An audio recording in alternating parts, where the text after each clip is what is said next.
Maka satu saat Anda yang duhai menyekolahkan anak-anaknya ke pesantren, Anda yang sekarang bergelut dengan perjuangan untuk menjadikan anak Anda penghafal Al-Quran, demi Allah saya katakan, kerja keras Anda, investasi tenaga, waktu, ajak ke taklim, satu saat ketika anak Anda sudah bisa menghatamkan Al-Quran, dan di ujung lisannya dia mengatakan minal jinnati wan nas, Anda seakan-akan mendapatkan anugerah yang tidak pernah dibeli dengan uang, yang tidak pernah terbeli dengan uang.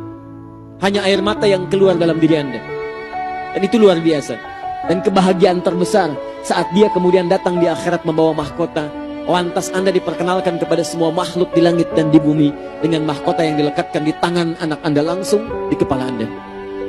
Demi Allah saya katakan, sepulang dari haji beberapa waktu yang lalu, di sekolah kami di tingkat TK itu ada orang tua yang luar biasa.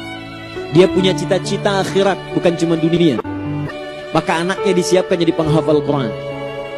Ayahnya bekerja, ibunya mulai mengantar kemudian anaknya, memelihara, merawat dia pulang pergi sekolah. Dan dia sudah paham akan mengetes anaknya dalam hafalan yang ditetapkan di sekolahnya. Suatu saat kemudian dalam mengantar itu mulai terasa, ternyata perut mulai sakit, kaki mulai sakit. Mohon izin maaf sekali, berkonsultasi ke dokter, ternyata dokter mengatakan setelah dilihat ada penyakit jantung pada dirinya. Sebagian sudah bocor, sudah menjalar kemana-mana dan mesti dirawat di rumah sakit.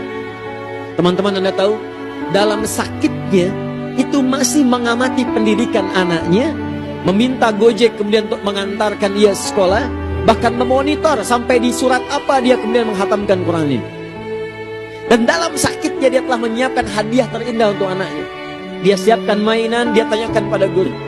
Satu saat di hari Jumat yang indah itu, pada jam 2 siang, anaknya diantar oleh bapaknya. Anak yang usia 5 tahun itu, yang diinfokan dari sekolah dia sudah menghatamkan juz 30-nya. Ibunya ingin mendengar kemudian hafalan Qurannya. Teman-teman, ini kisah nyata. Datang anak ini dengan ayahnya. Ibunya lantas berkata dengan penuh kelembutan, katanya, Al sudah hafal ya surat A, boleh mama mendengar? Tersipu malu ya kemudian ingin berkata, tapi keluar kalimat yang sangat luar biasa. Mama ayo semangat, mama sembuh ya, mama sehat ya. Allahu Akbar. Setelah bercumbu, main dan sebagainya dalam suasana yang sangat terbatas, pulang Al dengan ayahnya. Dan 2 jam setelah itu, ibunya meninggal menghadap kepada Allah Subhanahu wa ta'ala. Ibunya meninggal menghadap kepada Allah dengan status sebagai pejuang untuk bisa mendidik anaknya sebagai ahli Al-Quran. Berapa hari kemudian ditekan tulisan yang kembali kepada ibunya. Ternyata saat divonis itu dia sadar waktunya mungkin tidak lama.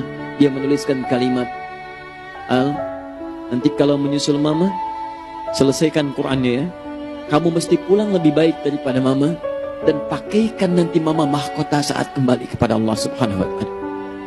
Ini mama sudah siapkan hadiah sebagai hadiah bagi Al yang telah menghatamkan juz 30 itu. Anak itu difoto dengan hadiahnya, senyumnya kemudian sumringah, tapi dia tidak tahu bahwa seorang ibu hebat telah menanti dia untuk dipakaikan mahkota di kepalanya dengan Allah Subhanahu wa ta'ala. Saya ingin katakan kepada Anda, surat yang dibacakan tadi dalam salat Isya memberikan gambaran kepada kita untuk memilih. Kalau Anda mau jadi ahli dunia, silahkan. Tapi satu saat di akhirat nanti akan ada orang-orang yang dibahagiakan oleh Allah Subhanahu wa ta'ala lebih daripada urusan dunia kita. Seperti Nabi Yusuf diisyaratkan dengan penuh kebahagiaan membahagiakan orang tuanya. Maka itu pilihan bagi kita, duhai para orang tua. Muliakan anak Anda saat ini dengan mendekat kepada Allah. Satu saat Anda akan alirkan air mata, bukan tangisan, tapi sebagai kebahagiaan karena anak Anda bisa memberikan yang terbaik di hadapan Allah Subhanahu wa ta'ala.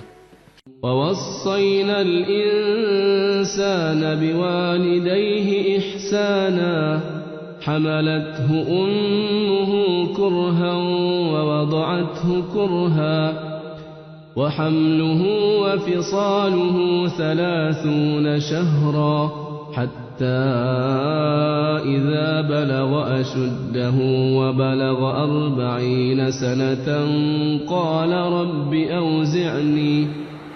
قال رب أوزعني أن أشكر نعمتك التي أنعمت علي وعلى والدي وأن أعمل صالحا ترضاه وأصلح لي في ذريتي إني تبت إليك